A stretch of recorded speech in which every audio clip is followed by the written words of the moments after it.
بھی اسی طرح برداشت کیجیے۔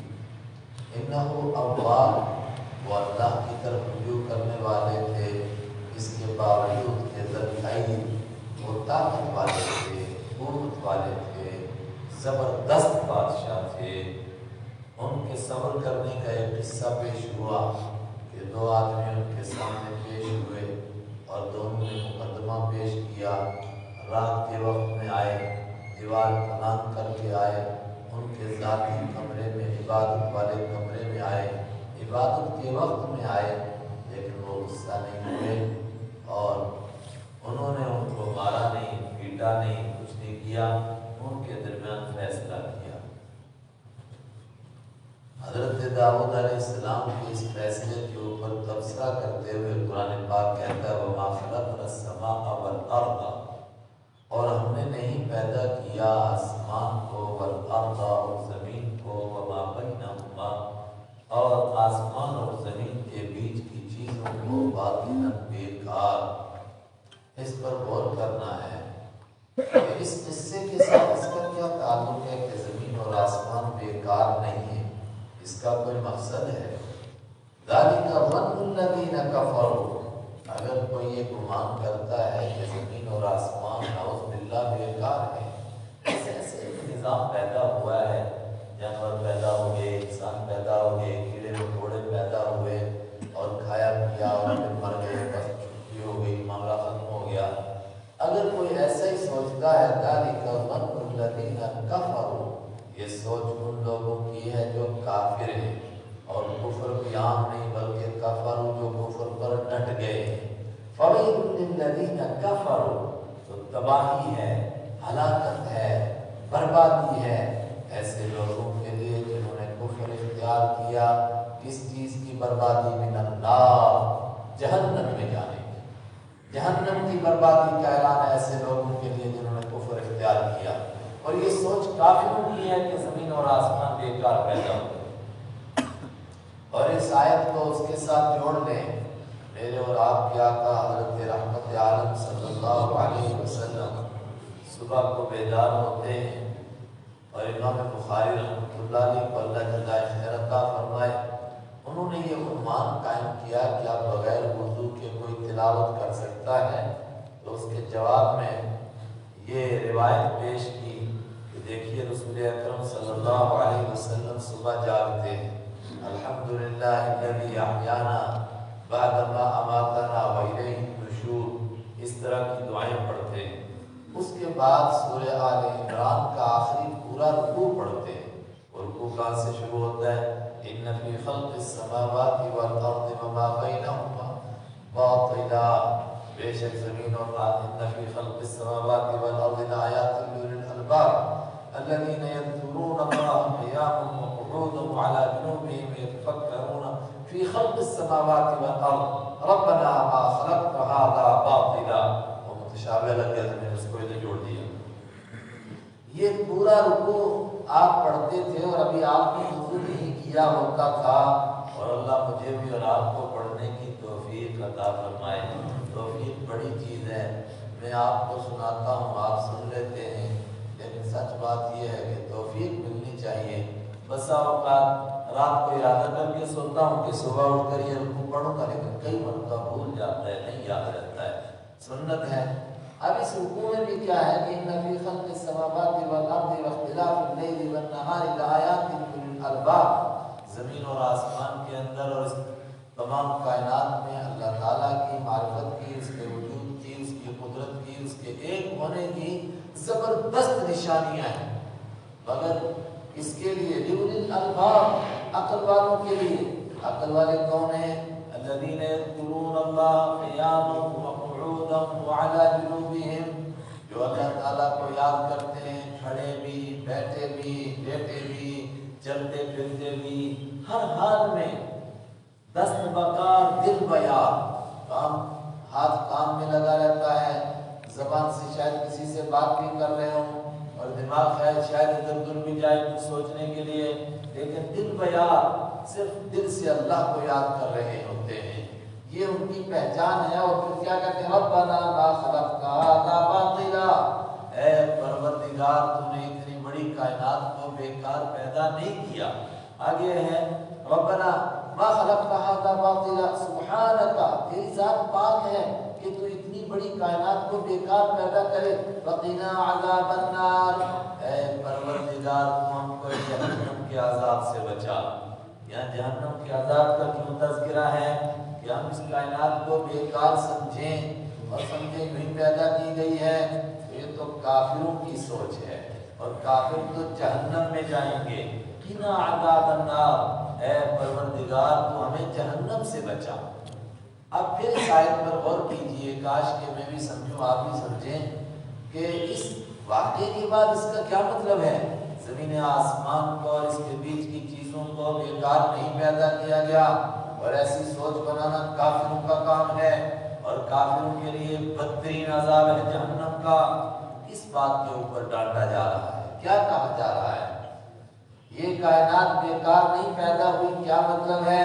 یہ جو اوپر واقعہ پیش آیا، ایک نے کہا میری 99 بھیڑیں اور دوسرے نے کہا میری ایک بھیڑ، اور 99 والا کہتا ہے کہ یہ بھی مجھے دے دے. فرمایا کائنات اسی کے لیے ہے کہ انسان کو چھوٹ دے دی گئی، کوئی اچھا کام کرے کوئی برا کام کرے اس کو طاقت ہے. باقی چیزوں کو یہ طاقت نہیں ہے.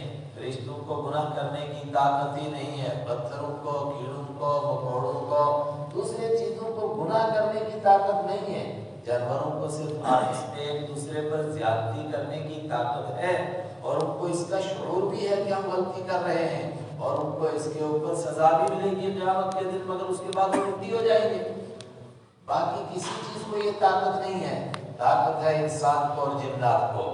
نیکی کرنا چاہے تو بہت نیکیاں کرے، اور گناہ کرنا چاہے تو بہت گناہ کرے. کتنا گناہ کرے. وہ سورہ والتین والزیتون پر کبھی غور کیجئے. نیکیاں کرے تو کہاں پہنچے؟ فرمایا وہاں پہنچے جہاں موسیٰ علیہ السلام پہنچے. نبی نہیں بنے گا مگر بلند مرتبہ حاصل کرے. وہاں پہنچے جہاں عیسیٰ علیہ السلام پہنچے. عیسیٰ علیہ السلام نہیں بنے گا مگر بلند مرتبہ حاصل کر سکتا ہے. وہاں پہنچے ھذا البلد الامین، جہاں اس امن کے شہر کے رہنے والے محمد عربی صلی اللہ علیہ وسلم پہنچے. بلند مرتبہ حاصل کر سکتا ہے اور واقعتاً حاصل کرتا ہے.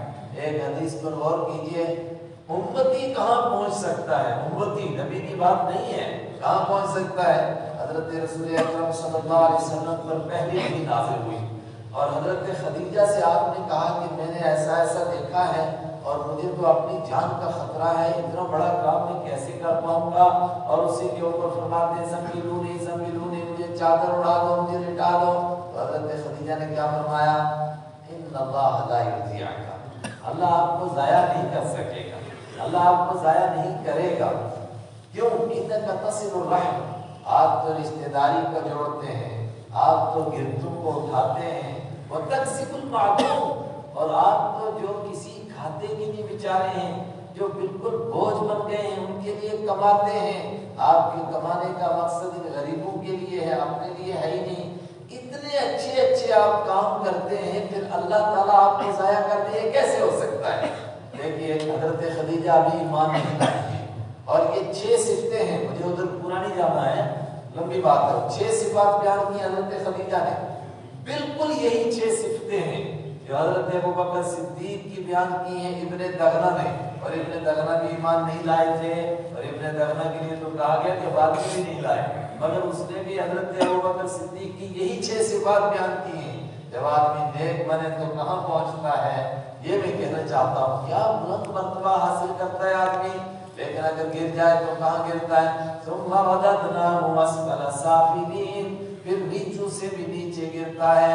اب نیچوں سے نیچے گرنے کا ایک معنی تو امام بخاری رحمۃ اللہ علیہ نے فرمایا ہے، اور عبداللہ ابن عباس کی روایت نقل فرمائی کہ کیا ہے نیچوں سے نیچے گرنا، کہ پھر آدمی کمزور ہوتا ہے، پھر بڈھا ہوتا ہے، پھر بالکل خسر بوڑھا بیچارہ، پھر یہاں تک کہ واپس بچہ بن جاتا ہے، اور وہ دور آ جاتا ہے کہ آنکھیں، کان ہیں، ناک ہیں، ہاتھ ہیں، پیر ہیں، مگر کوئی کسی کام کے نہیں رہے ہیں.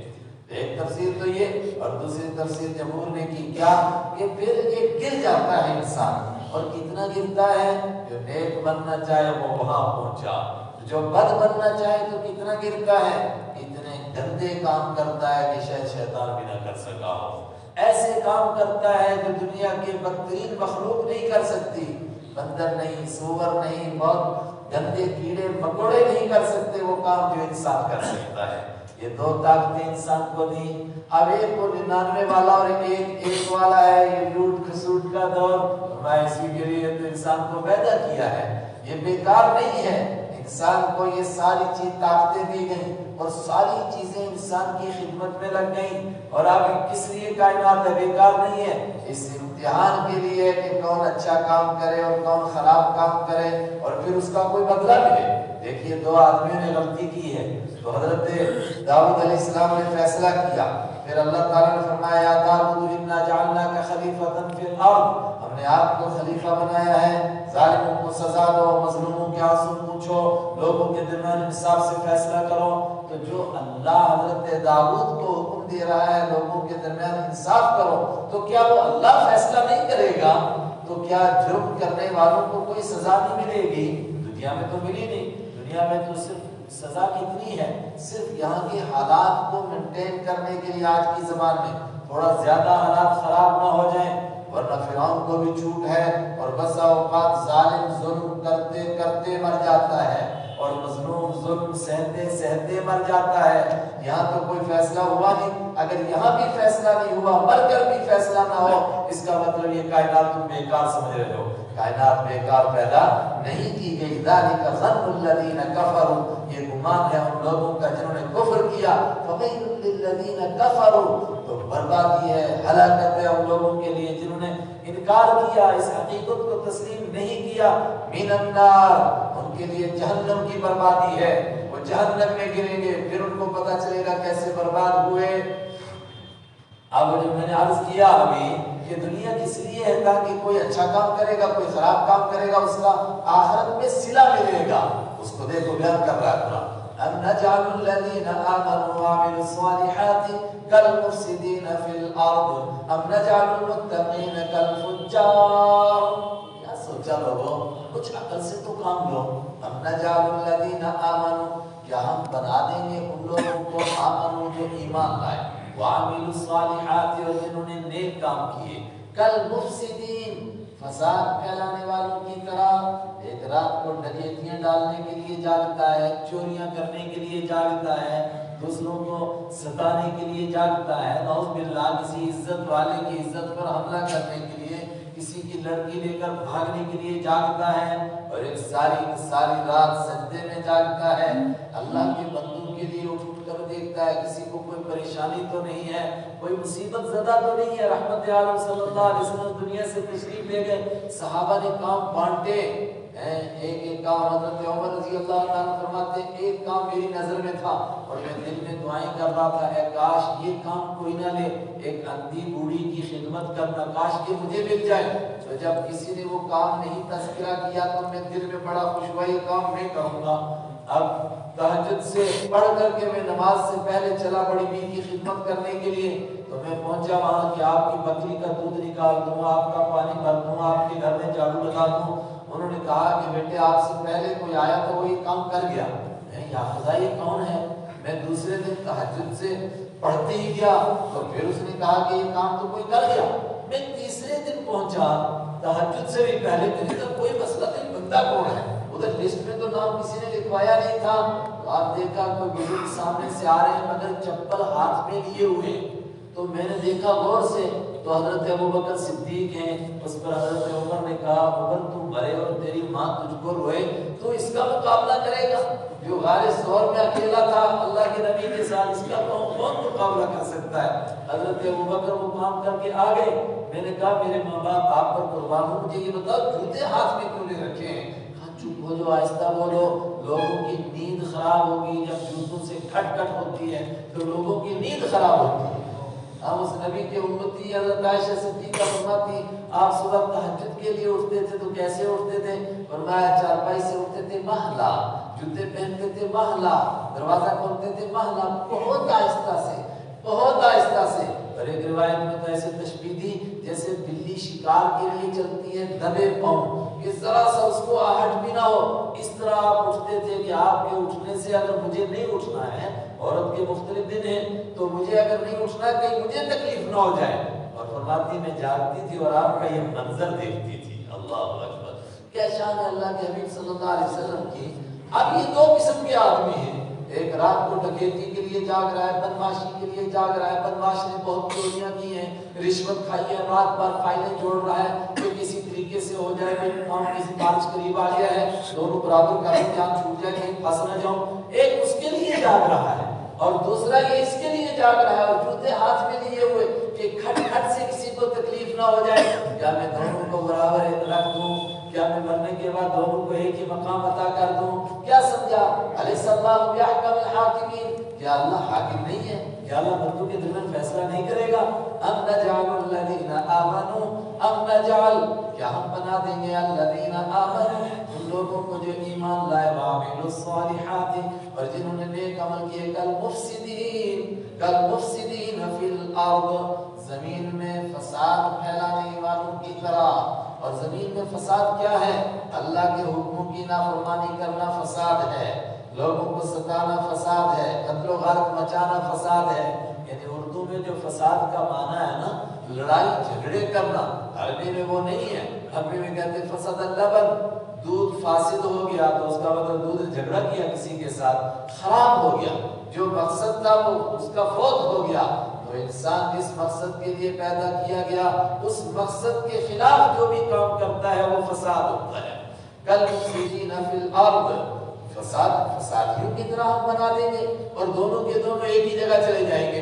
بڑا عجیب فیصلہ ہے. یہ مکہ کے کافر کہا کرتے تھے پہلے تو ہم جنت اور جہنم کو مانتے نہیں، لیکن اگر جنت ہے بھی تو ہم ہی جائیں گے. ان سے پوچھتے تھے تم کیوں جاؤ گے؟ کہا جو یہاں غلام ہیں، جو یہاں باندیاں ہیں، جن کو یہاں پر کھانے کو روٹی نہیں ملتی ہے، وہ مر کر بھی ایسے ہی ہوں گے. یہ مجھے لگتا ہے ویسے جو ہمارا محاورہ ہے پنجابی کا ہے، جڑے اتنے کوڑے وہ مکے وچ بھی کوڑے، یہ ویسے ہی ہے کہ جو یہاں پر کوڑ کے مریض ہیں وہ وہاں بھی ایسے ہی. ایسا نہیں ہے اللہ کے یہاں. مر کر ایسے ہو جائے گا. ام نجعل المتقین کالفجار، ام نجعل المتقین، کیا ہم پرہیزگاروں کو کالفجار، فاسق اور فاجر اور گناہگاروں کی طرح کریں گے. اور جہاں پر فاسق اور فاجر جائیں جہنم میں، نعوذ باللہ، نیکوکار کے وہاں چلے جائیں. اور جہاں پر نیکوکار جائیں جنت میں تو گناہگار اور بدماش اور بے ایمان سب وہیں پہنچ جائیں. کیسے ہوگا؟ پھر تو خدا حاکم نہ رہا، پھر تو یہ دنیا بیکار ہو گئی. کتاب انزلناہ، ایک کتاب ہے جو ان حقیقتوں کو کھول کر سنا رہی ہے. مبارکن، بڑی برکت والی ہے. لوگ سوئے ہوئے تھے، آج تک یہی لوگ سوچ رہے تھے رستے بکھرے بکھرے، منزل کٹھی جی، کچھ ادھر جا رہے ہیں، کچھ شرک کر رہے ہیں، کچھ کفر کر رہے ہیں، کچھ پتھروں کو پوج رہے ہیں، کچھ ایک خدا کو مانتے ہیں، وہ لاسٹ میں سارے اکٹھے ہو جائیں گے. کتاب انزلناہ، ایک کتاب ہے ہم نے نازل کی ہے. مبارکن، بڑی برکت والی ہے، الیک، آپ کی طرف اتری ہے، بڑی برکت والی ہے، ان حقیقتوں کو کھول رہی ہے. لیدبروا، تاکہ سارے لوگ اس پر غور کریں اور اپنے لیے طے کریں کہ جنت ہے یا جہنم، کس راستے کی طرف جا رہے ہیں، کن بھول بھلائیوں میں لوگ مبتلا ہیں. اللہ کے حبیب صلی اللہ علیہ وسلم سے پوچھا گیا، بلکہ آپ نے خود پوچھا صحابہ سے، سب سے بڑا بیوقوف آدمی کون ہے؟ صحابہ خاموش رہے. فرمایا جو گناہ کرتا ہے، نیکیاں نہیں کرتا ہے، لیکن بھروسہ کرتا ہے اللہ بڑا غفور رحیم ہے، کہیں دیکھا جنت میں. اگر ہمارے لیے جہنم کا فیصلہ بھی ہو گیا ہم تو رو پڑیں گے کہ نہیں ہم تو جائیں گے جنت میں. تو اللہ کہے گا چلو چلے جاؤ تم بھی جنت میں. فرمایا یہ سب سے بڑا بیوقوف ہے، گناہ کرتا رہتا ہے مگر بھروسہ یہ رکھا ہوا ہے جنت میں جاؤں گا. سبحان اللہ. نیک، فرمایا پھر عقل مند کون ہے؟ فرمایا نیکیاں کرتا ہے مگر ڈرتا ہے پتہ نہیں اللہ کے ہم قبول ہوں کہ نہ، پتہ نہیں کیا ہو، اللہ کے ہم کس بات کے اوپر پکڑ ہو جائے. لیدبروا، تاکہ وہ غور و فکر کریں آیاتہ، اس کی آیات کے بارے میں. یہ وہ آیت ہے جو میں نے آپ کو بہت دفعہ سنائی. دو طبقے ہیں، ایک طبقہ تو کہتا ہے تلاوت کی ضرورت ہی نہیں ہے، تو بڑا بیوقوف طبقہ ہے. بھائی پہلا کام حضور کا ہے تلاوت سکھانا امت کو اور تلاوت کرنا، تو کیا تلاوت نیکی کا کام نہیں ہے؟ تلاوت نیکی کا کام ہے. آپ نے فرمایا ایک ایک حرف کے اوپر 10 نیکیاں ملیں گی. اور مثال کے طور پر کیا کہا؟ لا اقول الف لام میم حرف بل اقول الف حرف ولام حرف ومیم حرف. میں یہ نہیں کہہ رہا ہوں کہ الف لام میم یعنی ایک سینٹنس جو ہے ایک نیکی،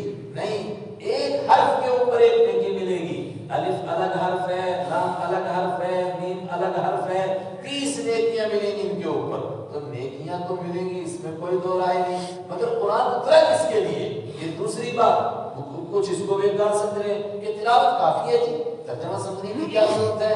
نہیں، دیکھو اس میں بھی ایک اور غلط فہمی، وہ کیا کہ کچھ بزرگان دین نے لکھا کہ علم تفسیر کے لیے اتنے علوم کی ضرورت ہے، اس کا مطلب ہے کہ مفسر بننے کے لیے، تفسیر کا ماہر بننے کے لیے، اس سے مسائل نکالنے کے لیے، جہاں تک ہم جیسے طالب علموں کی ضرورت ہے کہ موٹے طور پر قرآن میں غور کریں اور نصیحت حاصل کریں، ہمارا رب ہم سے کیا کہتا ہے، وہ تو ہر بندے کے لیے ضروری ہے، پڑھے لکھے کے لیے بھی ضروری، ان پڑھ کے لیے بھی ضروری، اور اس کے لیے قرآن مشکل نہیں ہے، اس کے لیے وَلَقَدْ يَسَّرْنَا الْقُرْآنَ لِلذِّكْرِ فَهَلْ مِن مُّدَّكِرٍ، ہم نے سمجھنے کے لیے، نصیحت کے لیے قرآن کو آسان کر دیا، ہے کوئی سمجھنے والا؟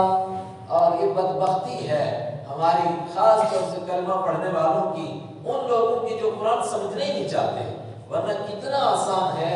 میرا حیرتناک تجربہ ہے اس بارے میں ایسے غیر ایمان والوں کو جانتا ہوں، ابھی کلمہ نہیں پڑھا، میرے پاس کوئی تعلق والے آتے تھے، آنے جانے والے، میں نے ان کو تفسیر دی، میں نے کہا اس کو سنتے رہو، آپ ان سے پوچھو، فٹافٹ سنائیں گے، فلاں صورت میں یہ ہے، فلاں پارے میں یہ ہے، اللہ ایمان نصیب کرے، بالکل قریب پہنچ کے بس آگے ایک قدم بڑھنے کی ضرورت ہے۔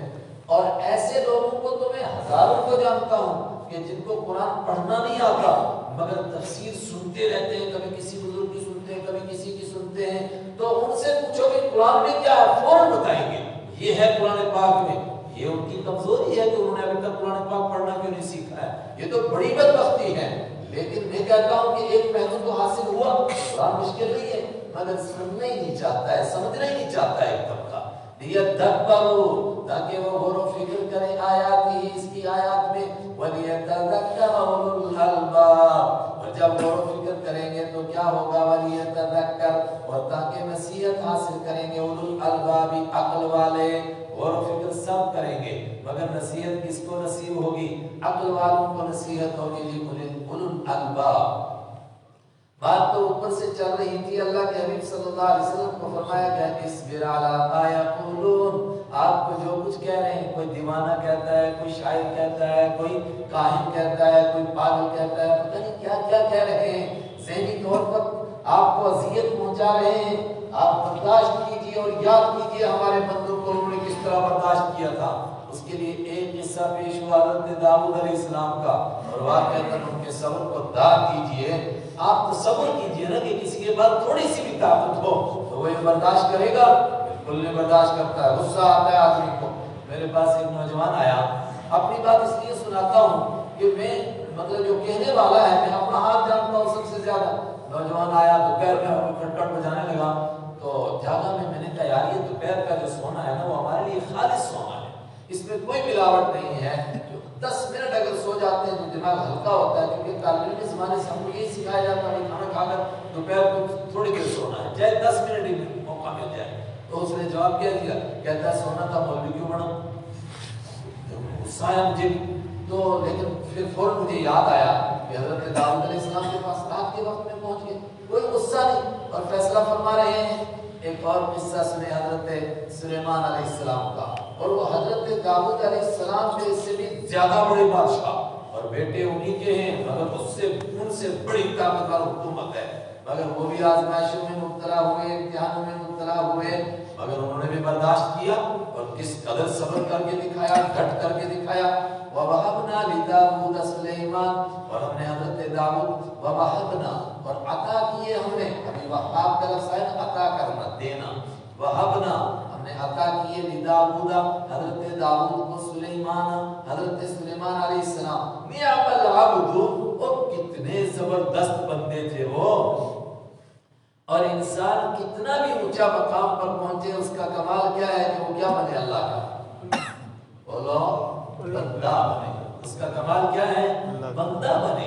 اللہ کے حبیب صلی اللہ علیہ وسلم کو اللہ نے معراج کروائی تو معراج آپ کے سب سے اونچے مقام کی ایک جھلک دکھائی گئی دنیا کو، تو اس وقت میں آپ کا وہ لقب لینا تھا جو سب سے اونچا ہے، تو کون سا لقب سے آپ کو پکارا گیا، سبحان الذی اسری بعبدہ، پاک اللہ جو لے گیا اپنے بندے کو۔ تو یہ بندہ کہنا، یہ بندگی بندے کے لیے بہت اونچا طبقہ ہے، اس سے بڑا کوئی طبقہ نہیں کہ اللہ قبول کرے کہ یہ میرا بندہ ہے، اللہ اکبر، اس سے بڑھ کر کیا ہو گیا ہے؟ اللہ ہمارا اپنا بندہ ہے، اللہ اپنا بندہ نعم العبد، اور پھر اللہ یہ کہے نہیں کیا زبردست بندہ ہے، اتنا خوب بندہ، کیا کمال کے بندے تھے حضرت سلیمان علیہ السلام۔ ان کا کمال کیا تھا؟ ہم کہیں گے بادشاہی زبردست تھی اور حکومت زبردست تھی، طاقت زبردست تھی اور دشمنوں کو یوں دبا کر رکھا ہوا تھا، نہیں، اللہ سے پوچھو ان کا کمال کیا تھا؟ انہو اواب، وہ بھی اللہ ہی کی طرف متوجہ رہنے والے تھے۔ یہ کمال، بندے کا کمال یہ ہے ہر وقت میں اللہ کی طرف متوجہ رہے، بس اللہ کی طرف دھیان رہے۔ اللہ کی طرف کس طرح دھیان رہتا تھا، اس کے لیے قصہ سن، کیسے برداشت کرتے تھے اور اللہ کی طرف ان کا کیسا دھیان تھا، کیا زبردست دھیان اللہ کی طرف۔ اس کے لیے ایک واقعہ سن، اذ عرض علیہ بالعشی الصافنات الجیاد، یاد کیجئے ایک واقعے کو، اذ عرض علیہ، جب ان کے سامنے پیش کیے گئے، بالعشی، شام کے وقت میں، الصافنات الجیاد، الصافنات ٹریننگ شدہ، تیار شدہ، تربیت یافتہ گھوڑے، الجیاد بہت عمدہ گھوڑے، اور صافنات گھوڑے کے تربیت یافتہ ہونے کی نشانی کیا ہے، پہچان کیا ہے، اس کے لیے لفظ صافنات ہے۔ عربی میں کس کو کہتے ہیں صافنات؟ وہ گھوڑا جس پر سوار بیٹھے اور گھوڑا تین ٹانگوں پر کھڑا ہو جائے اور ایک ٹانگ اٹھا لے۔ اور آپ اکثر دیکھتے ہیں کوئی سوار ہوتا ہے گھوڑے کی ایک ٹانگ اٹھی ہوئی ہوتی ہے، یہ اٹھی ہوئی کس کی علامت ہے؟ یہ سکھایا ہوا گھوڑا ہے، وہ کہتا ہے سر میں تیار ہوں، ساودھان، آپ آرڈر کیجئے، ہوا ہو جاؤں گا۔ اللہ کے حبیب صلی اللہ علیہ وسلم نے فرمایا کتنا اچھا ہے وہ بندہ جو اپنے گھوڑے کی نگاہ پکڑے رہتا ہے، جہاں اللہ کے دین کے لیے اس کی ضرورت ہوتی ہے فطار علیہ، تو دوڑتا نہیں، اڑ کر وہاں چلا جاتا ہے۔ تو یہی طریقہ ہے کہ گھوڑا ایک تین ٹانگوں پر کھڑا ہے، ایک کو اٹھا کر کے، اس کو کہتے ہیں صافینات۔ وہ اتنے سکھائے ہوئے گھوڑے ان کے سامنے پیش کیے کہ تین ٹانگوں پر کھڑے اور ایک ٹانگ انہوں نے اٹھا رکھی ہے، الجیاد، بڑے عمدہ قسم کے گھوڑے۔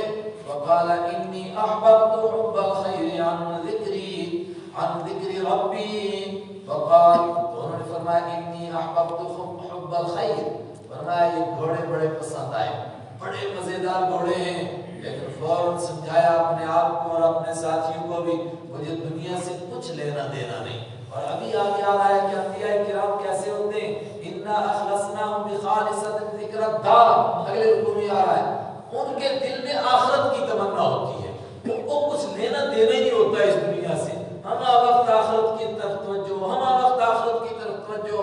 بخاری کی روایت ہے، رحمت عالم صلی اللہ علیہ وسلم حضرت فاطمہ کے گھر تشریف لائے، دروازے پر پہنچے مگر واپس پلٹ گئے۔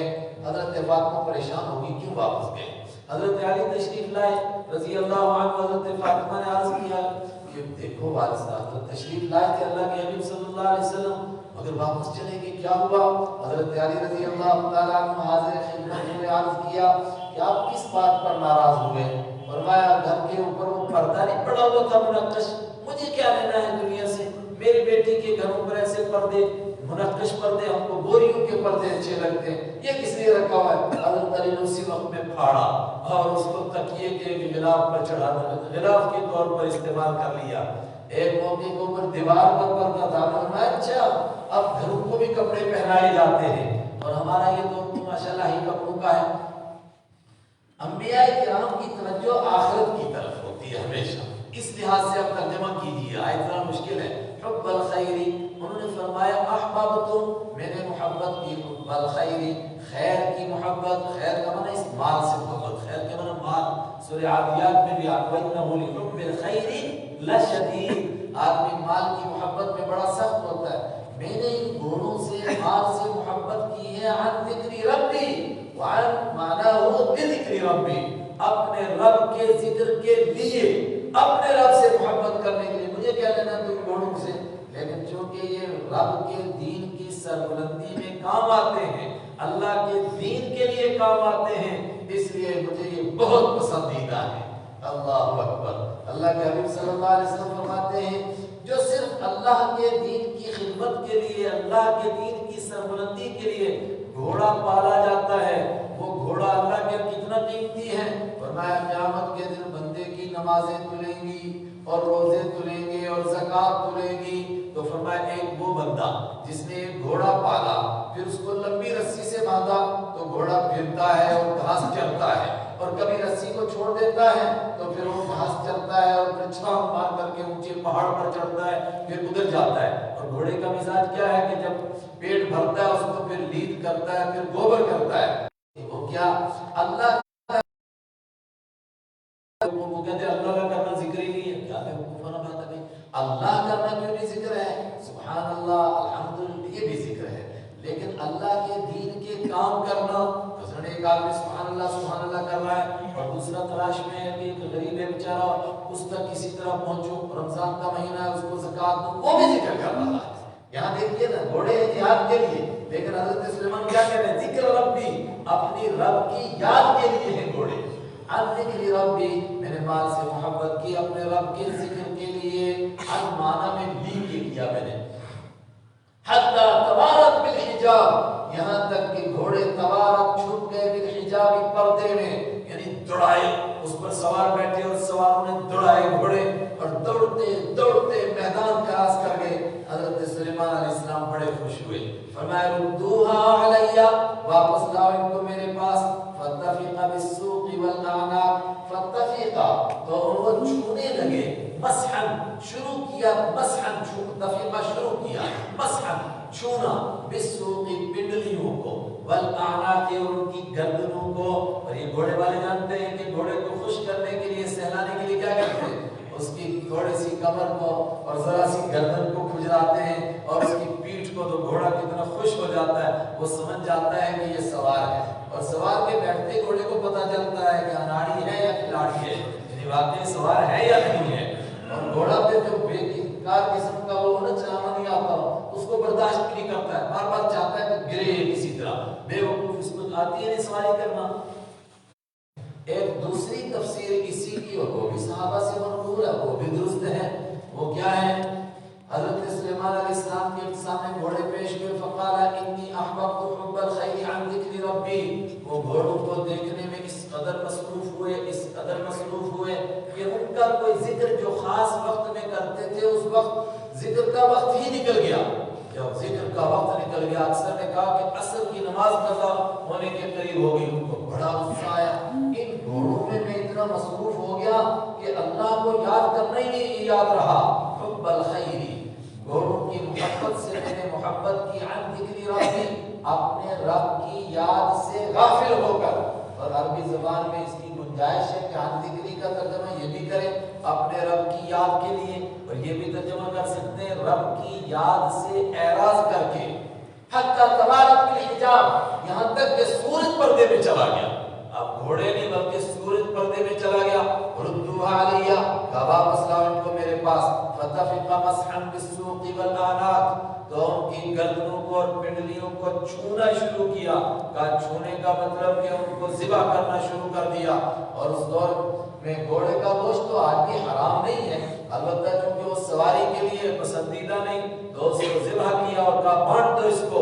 اگر یہ تفسیر کریں تو یہ اس صحابی کی تفسیر کے مطابق ہو گئی کہ جن کو کیا ہوا تھا، اپنے باغ میں نماز پڑھ رہے تھے اور باغ میں ایک چڑیا پھنس گئی، اتنا گھنا باغ تھا کہ اس کو نکلنا مشکل ہو گیا، تو چڑیا چون چون چون چون چون چون کرتی تھی، وہ تو نفل نماز پڑھ رہے تھے مگر دھیان چڑیا کی طرف گیا، پھر اس طرف دھیان گیا کہ باغ بڑا گھنا ہے اور یہ نکل نہیں پا رہی ہے، تو سلام پھیرتے پہلا کام کیا کیا کہ یہ سارا باغ اللہ کے راستے میں خیرات، اس لیے کہ اس میں چڑیا پھنسی اور میرا دھیان باغ کی طرف چلا گیا نماز کے بجائے۔ اللہ اکبر۔ ہمارے کسی بزرگ نے کہا کہ شام ویندیاں شام قضا ہوئی گئی، کل نماز دھیان وچوں، ایسا دوست بنایا کہ دوست کی دوستی میں اتنا الجھا کہ نماز کا دھیان ہی نہیں رہا، وہ خیال ہی نہیں رہا۔ گھوڑوں کی وجہ سے اللہ کی یاد بھول گئی، ذبح کر دو ان کو، بانٹ دو ان کا گوشت، کوئی ضرورت نہیں کی۔ تو یہ تفسیر بھی ہو سکتی ہے، لیکن زیادہ تر حضرات نے پہلی کو قبول کیا، اور حضرت عبداللہ بن عباس اور حضرت عبداللہ بن مسعود رضی اللہ عنہما سے بھی منقول ہے۔ وَلَقَدْ فَتَنَّا سُلَيْمَانَ وَأَلْقَيْنَا عَلَى كُرْسِيِّهِ جَسَدًا، ایک اور حضرت سلیمان علیہ السلام کی آزمائش اور پھر ان کا صبر اور صبر کا امتحان۔ یا ان کا صبر اس طرح انہوں نے برداشت کیا، چونکہ بات کیا چل رہی ہے، اصبر علی ما یقولون، جو یہ کہہ رہے ہیں اس پر صبر کرو، واذکر عبدنا، اور ہمارے ایک بندوں کو یاد کرو، نیک بندوں کو انہوں نے کیسے صبر کیا۔ حضرت سلیمان علیہ السلام کی ایک اور آزمائش ہوئی، کیا آزمائش ہوئی؟ وَلَقَدْ فَتَنَّا سُلَيْمَانَ، اور ہم نے یقیناً آزمایا حضرت سلیمان کو، وَأَلْقَيْنَا عَلَىٰ كُرْسِيِّهِ، اور ہم نے ڈالا ان کی کرسی کے اوپر جسداً، ایک دھڑ کو، ایک ادھورے جسم کو، پورے جسم کو بھی نہیں، پورا بنا ہوا انسان نہیں، ادھورے انسان کو، ایک دھڑ کو، ثم اناب، پھر وہ اللہ کی طرف متوجہ ہوئے۔ یہ ادھورا جسم ان کی کرسی پر کیا پڑا تھا، یہ بڑا گہرا مسئلہ ہے، مگر قرآن نے کھول کر بیان نہیں کیا۔ اور پیچھے حضرت داؤد کو وہ کیا بات یاد آئی تھی جس کی وجہ سے ان کو ایک دم احساس ہوا اور وہ سجدے میں گر گئے؟ تو میں نے کہا کہ اس کی بھی کوئی تفصیل معلوم نہیں، تھوڑا سا میں نے عرض کیا کہ انہوں نے گھر کا ٹائم جو ہے وقت متعین کیا تھا، ترتیب دیا تھا کہ کس طرح عبادت کرنی چاہیے، ان کو وہ خیال آیا۔ لیکن بعض لوگوں نے یہاں بڑے قصے پیش کیے ہیں، لیکن سوال یہ ہے کہ اللہ نے اس کو کیوں نہیں کھولا، اور اللہ کے حبیب صلی اللہ علیہ وسلم نے خود کیوں نہیں کھولا؟ اس کا مطلب کہ یہ ایسا راز ہے، اللہ بھی چاہتا ہے راز رہے اور اللہ کے حبیب بھی چاہتے ہیں راز رہے، تو بہتر یہ ہے کہ ہم بھی کیا کریں، اس کو راز ہی رہنے دیں کہ ان کی کوئی آزمائش ہوئی مگر اس آزمائش میں انہوں نے ڈٹ کر کے دکھایا، ثم اناب، اس موقع پر بھی اللہ کی طرف رجوع کیا۔ اگر کوئی بات اس کے موقع پر پیش کی جا سکے، لوگوں نے تو بڑی باتیں پیش کی ہیں، لوگوں نے مطلب یعنی اسرائیلی روایتوں سے بعض لوگ نقل کرتے ہیں۔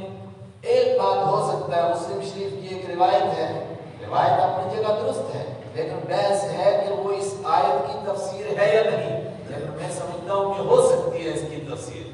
وہ کیا؟ حضرت سلیمان علیہ السلام کی بہت بڑا لشکر تھا اور ان کا پورا دور جو ہے وہ دشمنوں کے ساتھ جنگ میں گزرا ہے، تو کسی دور میں انہوں نے لشکر تیار کیا اور فرمایا کہ اس کے انتظار میں ہم رہیں کہ وہ لوگ حملہ کر کے آئیں اور پھر ہم آگے سے دفاع کریں ان کا، تو دفاع کرنے والا تو ہمیشہ ہارتا ہے، ہمیں جانا چاہیے ان کے اوپر حملہ کر کے، کیوں یہ آتے ہیں بار بار ہم پر حملہ آور ہوتے ہیں۔ تو اس موقع کے اوپر ان کے ساتھیوں نے کچھ کمزور باتیں کہی اور انہوں نے کہا آپ روزانہ کہتے ہیں نکلو خروج، چلو چلو اللہ کے راستے میں کرو حملے، کب تک کرتے رہیں گے، آپ تو پیچھے ہی پڑ گئے ہمارے۔ اس پر حضرت سلیمان علیہ السلام کو دکھ ہوا اور انہوں نے کہا میری کئی بیویاں ہیں، میں ان سب سے ملاقات کروں گا اور اللہ مجھے ہر ایک سے اولاد عطا فرمائے گا اور ہر اس اولاد کی ایک اپنی بٹالین بناؤں گا اور پھر میں اللہ کے راستے میں اللہ کی خوشنودی کے لیے جہاد کروں گا، اور تم جو کہتے ہو ایسے اس کا کوئی پھر تمہاری کوئی حیثیت نہیں رہے گی۔ یہ ایک روایت ہے، بعض لوگوں نے اس کے اوپر عجیب تبصرے کیے ہیں، لیکن میں سمجھتا ہوں کہ حدیث کے مقابلے میں وہ تبصرے بڑے کمزور ہیں۔ جب اللہ کے حبیب فرما رہے ہیں تو اس پر بحث کہاں رہ جاتی ہے؟ اور کچھ باتیں ایسی بھی ہیں کہ جو انسان اپنے اوپر قیاس کر کے سوچتا رہتا ہے۔ میں ایک چھوٹی سی مثال دوں گا، حجۃ الوداع کی روایت میں بخاری میں موجود ہے، تمام حدیث کی کتابوں میں روایت پر ذرا سا بھی اشکال نہیں ہے۔ وہ کیا کہ آپ نے آخری حج فرمایا اور آخری حج میں اپنی 9 بیویوں کو اپنے ساتھ رکھا، اور ذوالحلیفہ کی صبح کو جب آپ نے احرام باندھنا تھا تو رات کو تمام بیویوں سے ملاقات کی، 9 بیویوں سے۔ تو بعض لوگوں کو بڑا عجیب لگتا ہے، یہ کیسے ہو سکتا ہے جی حج کے سفر میں جا رہے ہیں؟ بھائی اسی لیے جا رہے ہیں نا کہ سفر میں اس طرح کا کوئی تصور دماغ میں نہ آئے، امت کو یہ سکھانا ہے۔ اس سے پہلے ایسا کیا گیا 9 بیویوں سے ملاقات، اور جب آپ حج سے فارغ ہوئے ہیں اور آپ نے طواف زیارت کر لیا، واپس مینا پہنچے، حضرت عائشہ صدیقہ کی روایت ہے آپ نے پھر ازواج مطہرات سے ملاقات کی ہے، تو لوگوں کو عجیب لگے تو لگتا رہے، مگر ہے تو حقیقت۔ اور میں نے کہا کہ یہ تھوڑا مزاج پر بھی ہوتا ہے، جس مزاج میں رحمت عالم صلی اللہ علیہ وسلم رہتے ہیں وہاں یہ بات حیران کن نہیں ہے، یہاں کے مزاج کے اعتبار سے کچھ عجیب سی لگتی ہے۔ حضرت وہاں کیوں نہیں حیران کن؟ میں آگے بڑھتا ہوں اس سے بھی۔ دیکھیے لوگ کہتے ہیں کہ حضرت عائشہ صدیقہ کی عمر کم تھی، رسول پاک صلی اللہ علیہ وسلم کی زیادہ تھی، یہ کیا عجیب بات ہے؟ اگر یہ اعتراض کی بات یہ تھی کہ سوال یہ ہے اس دور کے کافر تم سے بدترین کافر تھے، انہوں نے اعتراض کیوں نہیں کیا؟ انہوں نے اعتراض نہیں کیا، اس کا مطلب یہ اعتراض کی بات نہیں تھی۔ یہودی موجود تھے، عیسائی موجود تھے، انہوں نے کیوں نہیں اعتراض کیا؟ اس کا مطلب کہ یہ اعتراض کی بات موجود نہیں تھی۔ اگر یہ اعتراض کی بات ہوتی تو وہ کسی موقع کو نہیں چھوڑتے تھے اعتراض کرنے کے لیے۔ بہت مثالیں اس کی موجود ہیں، اس موقع پر کیوں نہیں اعتراض کیا؟ انہوں نے یہ اعتراض نہیں کیا۔ کیوں نہیں کیا؟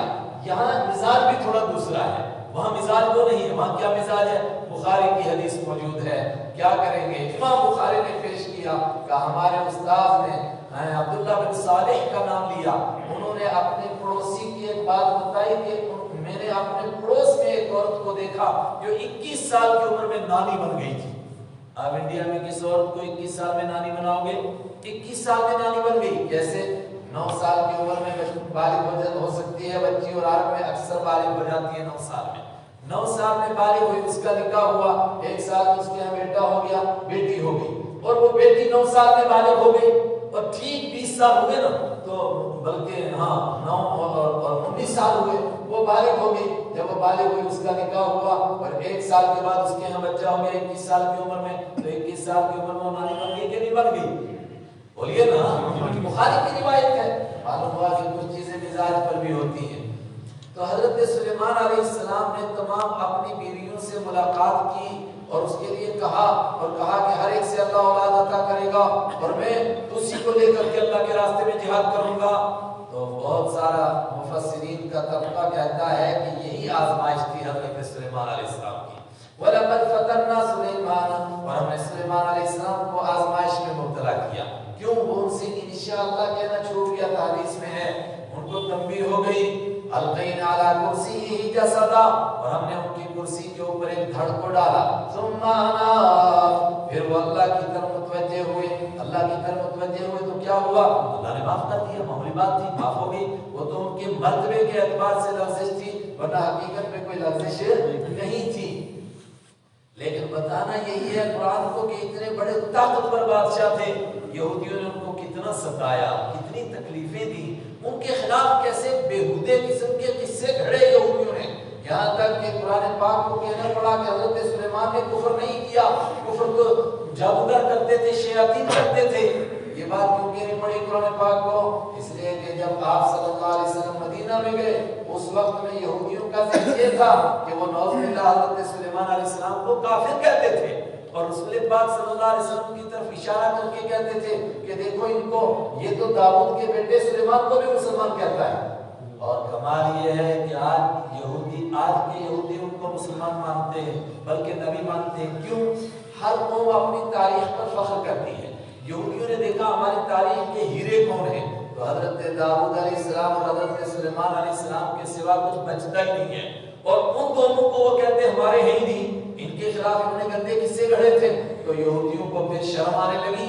آج کے یہودی کہتے ہیں کہ نہیں، حضرت سلیمان ہمارے تھے اور ان کے یہ کارنامے زبردست کارنامے ہیں، لیکن اس وقت نہیں کہہ مانتے تھے۔ کیوں؟ حضرت سلیمان علیہ السلام نے ڈاکوؤں کو سزائیں دی ہوں گی، چوروں کو کے ہاتھ کاٹے ہوں گے، بدماشوں کو رجم کیا ہوگا۔ وہ بدماشوں کی ایک ٹیم کھڑی ہو گئی تھی جو ان کے خلاف بیہودے قسم کے قصے گھڑتی تھی۔ تو اس موقع پر بھی بائبل میں کچھ قصے ہیں، بعض لوگوں نے اس کو قرآن کی تفسیر سمجھ لیا، لیکن میں کہتا ہوں اس کو نقل کرنا مناسب نہیں ہے۔ کیوں نہیں مناسب ہے؟ اچھی طرح حدیث یاد کرو۔ بخاری شریف میں حدیث موجود ہے، حدیث یعنی رسول پاک صلی اللہ علیہ وسلم کا قول نہیں، عبداللہ بن عباس کا قول ہے۔ انہوں نے کہا ایھا الناس، لوگوں کو متوجہ کر کے کہا، لوگوں میری بات سنو، کیا ہو گیا تمہیں؟ تمہارے پاس قرآن ہے، اللہ کی آخری کتاب ہے، تازہ تازہ کلام ہے، یہ وہ کلام ہے جس کے بیچ میں ملاوٹ کا کبھی شک و شبہ ہو ہی نہیں سکتا ہے، خالص ہے۔ اس کے مقابلے میں تورات اور انجیل وہ ہیں جن کے بارے میں اللہ نے کہا کہ یہودیوں اور عیسائیوں نے اس میں ملاوٹ کی ہے۔ اپنے ہاتھ سے یکتبون بأیدیہم ثم یقولون ھذا من عند اللہ، یہ تو قرآن میں ہے، اپنے ہاتھ سے لکھتے تھے کوئی بات اور کہتے تھے یہ اللہ کی طرف سے ہے، اور اس کے باوجود تم قرآن کے مقابلے میں اس کی باتیں نقل کرتے ہو، اور قرآن کی تفسیر تورات اور انجیل کو اور بائبل کو دیکھ کر کے کرتے ہو، جبکہ ان کی باتیں ملاوٹ والی اور خود ہاتھوں سے لکھی ہوئی، اور کہتے تھے یا للعجب، ہے تعجب کی بات تو یہ ہے کہ وہ بائبل کی تفسیر کرنے کے لیے کبھی قرآن کی آیت کا حوالہ نہیں دیتے ہیں، اور تم قرآن کی تفسیر کرنے کے لیے اس اس کا حوالہ دیتے ہو. اور آخری بات کہتا ہوں، رسول پاک صلی اللہ علیہ وسلم کی حدیث، یہ بھی بخاری کی حدیث ہے، ابو ہریرہ رضی اللہ تعالیٰ عنہ سے حدیث ہے، فرمایا لا تصدقوا اہل الکتاب ولا تصدقوهم، اہل کتاب کی کسی بات کو نہ ہم سچ مان سکتے ہیں نہ جھوٹ کہہ سکتے ہیں. ہم کہیں گے جو حقیقت اللہ نے اتاری ہے ہمارا اس کے اوپر ایمان ہے. ان کی باتوں کو سامنے رکھ کر کے ہم قرآن کی تفسیر کریں کوئی مناسب بات نہیں. وَلَقَدْ فَتَنَّا سُلَيْمَانَ، اور ہم نے سلیمان علیہ السلام کا امتحان لیا. وَأَلْقَيْنَا عَلَىٰ كُرْسِيِّهِ، اور ہم نے ان کی کرسی پر ڈالا جسدًا ایک دھڑ کو. ثُمَّ أَنَابَ، پھر انہوں نے اللہ کی طرف توجہ کی. قَالَ رَبِّ اغْفِرْ لِي، انہوں نے عرض کیا ہے میرے رب اغفر لی، میری بخشش فرما. آگے وَهَبْ لِي، اور عطا فرما مجھ کو ملکاً ایسی بادشاہی لا ينبغي لأحد من بعدی. ہمارے استاد فرمایا کرتے تھے اللہ سے دودھ کیوں مانگتے ہو، بھینس مانگو. میں کہتا تھا حضرت اس کو گھاس کو کھلائے گا. فرماتے چل یہ نہیں سمجھ میں آتا تو انڈے کیوں مانگتا ہے، مرغی مانگو.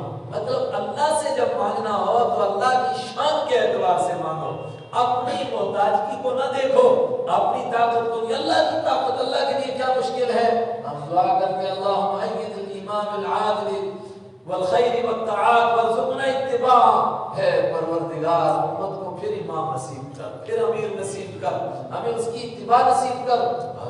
ابھی بھی ایسا ہو جائے گا، ہوگا انشاءاللہ. اللہ کی طاقت پر ہم کو نظر رکھنی ہے، اپنی حیثیت کو نہیں دیکھنا. دیکھو حضرت سلیمان علیہ السلام اللہ سے کیا مانگ رہے ہیں، اے خدا تو دینے والا اور میں بھکاری، آج تجھ سے مانگتا ہوں مگر کیا مانگتا ہوں، حب لی ملکا، عطا کر مجھ کو ملکن ایسی بادشاہی لا ينبغی لأحد من بعدی، جو میرے بعد کسی کو جھگتی نہ ہو. لا ينبغی، جو میرے بعد کسی کو مناسب نہ ہو، کسی کو جچے ہی نہ ہو. کہتے ہیں وہ ہماری زبان کا محاورہ ہے سرمن ہے پگ لگ جے. وہی پگڑی رکھنے کے لیے بھی سر چاہیے. اب سر ہو اتنا بڑا پگڑا رکھیں گے تو جچے گا تھوڑا. ایسی بادشاہی دے دے کہ مجھ ہی کو جچے ہو، دوسرے کسی کو جچے ہی نہ. اللہ اکبر. اللہ نے فرمایا لیجئے، پھر تو مانگ رہا ہے میں دیتا ہوں. انک انت الوہاب، اے خدا تو دینے والا ہے.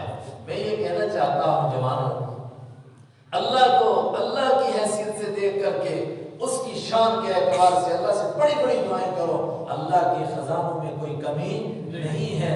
کبھی یہ نہ سوچو اتنی بڑی چیز مانگوں گا کہاں سے آئے گی، کیسے دے گا. ارے اللہ کیا کرنے والا ہے، اللہ کے یہاں کوئی مشکل نہیں ہے. انک انت الوہاب، بے شک تو عطا کرنے والا. وسخرنا له الريح تجري بامره، فرمایا پھر ہم نے ان کو بادشاہی عطا فرمائی. کیا بادشاہی؟ سخرنا له الريح، ہم نے ان کے لیے مسخر کر دیا ہوا کو. تجری بامرہ، چلتی تھی وہ ہوا ان کے ساتھ بھی. مطلب جب وہ چاہتے تھے کہ ان کا جہاز تیزی سے چلے تو تیزی سے ہوا چلتی تھی، اور جب چاہتے تھے آہستہ چلے تو کوئی ہینڈل شینڈل دبانے بریک شریک پر ہاتھ رکھنے کی ضرورت نہیں، بس ہوا کو آرڈر دے دیا آہستہ، بس اس نے آہستہ آہستہ آہستہ آہستہ لا کر کے جہاز اتار دینا ہے. اور یہ پہلا جہاز بنا جس کو ہوا لے کر چلی مگر انجن کے بغیر، اور کہیے کہ پائلٹ کے بھی بغیر، صرف ہوا کو آرڈر ہے چلو رکو چلو رکو. تجری، چلتی تھی وہ ہوا بامری، ان کے حکم سے، رخاءً، نرمی کے ساتھ، حیث اصاب، جہاں وہ جانا چاہتے تھے. اب کس کو ایسی بادشاہی ملے کہ ہوا اس کے آرڈر پر چلے. یعنی اس کی بادشاہی انسانوں پر نہیں، خالی جنات پر نہیں، چرند اور پرند پر نہیں، بلکہ اس پر ہے ہوا کے اوپر بھی ان کی حکومت. اللہ اکبر. والشیاطین، اور ہم نے ان کے ماتحت کر دیا. سخرنا لہ، ان کے لیے مسخر کر دیا یعنی ان کے ماتحت کر دیا. الشیاطین، شیاطین کو بھی، سرکش قسم کے جنات کو. کل بناء، ہر ایک تعمیر کرنے والا. وغواص، اور ہر ایک گوتا لگانے والا. تعمیر کرنے والے کو حکم ہے چلو بڑے بڑے میلے بناؤ، اور پیچھے گزر چکا ہے کیسی ہانڈیاں بناؤ. قدور الراسیات، بڑے بڑے تالابوں کی طرح جو چولہے کے اوپر ہی رکھی رہے ہل بھی نہ سکے. ڈھانڈیاں بناؤ، ایسے بڑے بڑے پیالے بناؤ. کچھ اس کے لیے وغواص، اور کچھ غوطہ لگانے کے لیے سمندر کی تہ میں غوطہ لگاؤ، موتی نکال کے لاؤ. یہ کام. آخرین، اور کچھ دوسرے تھے مقررین، جو جکڑے ہوئے تھے فی الاسفاد، زنجیروں میں. اب وہ زنجیریں کیسی تھیں اور وہ جکڑے ہوئے کیسے تھے. جو کوئی سرکش ہوتا تھا اس کو سزا دی جاتی تھی، جکڑ کر ڈال دیا قید میں، پڑا رہا ادھری. کیا طریقہ تھا؟ ظاہر ہے تو نہ دی لشکر سلیمان، چشوری کی زبان سلیمان مرغارا، جس نے حضرت سلیمان کا لشکر ہی نہیں دیکھا، اس کو کیا معلوم، بس کسی طریقے سے تھے اللہ جانتا ہے. آدھا آتا ہونا، اللہ نے فرمایا یہ میری بخشش ہے، تو نے مانگا میں نے دیا. اور سن، یہ بھی حکم نہیں ہے تجھے کہ یہ بادشاہی تیری نہیں، اس میں اس کو دو، اس کو دو، اس کو دو، اس کو دو، کچھ نہیں. فضل او امسک، احسان کر او امسک، یا روک کر کے رکھ، بغیر حساب، کوئی حساب نہیں تیرے سے. ایسی بادشاہی کس کو ملے جس کا کوئی حساب ہی نہیں. کہا دے دے، فضل او امسک، روک کر کے رکھ یا خرچ کر، احسان کر لوگوں پر، دوسروں کو دے، کوئی حساب نہیں. اللہ اکبر، کیا زبردست بادشاہی.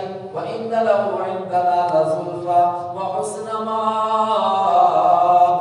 یہ حضرت سلیمان علیہ السلام کو بہترین بادشاہی ملی، مگر یہ انعام کا خاتمہ نہیں، یہ آخری انعام نہیں ہے کہ اللہ نے بس اتنا انعام دے دیا. نہیں نہیں، یہ تو دنیا میں فانی ہونے والا چند دن کا انعام ہے. اصل انعام کون ہے؟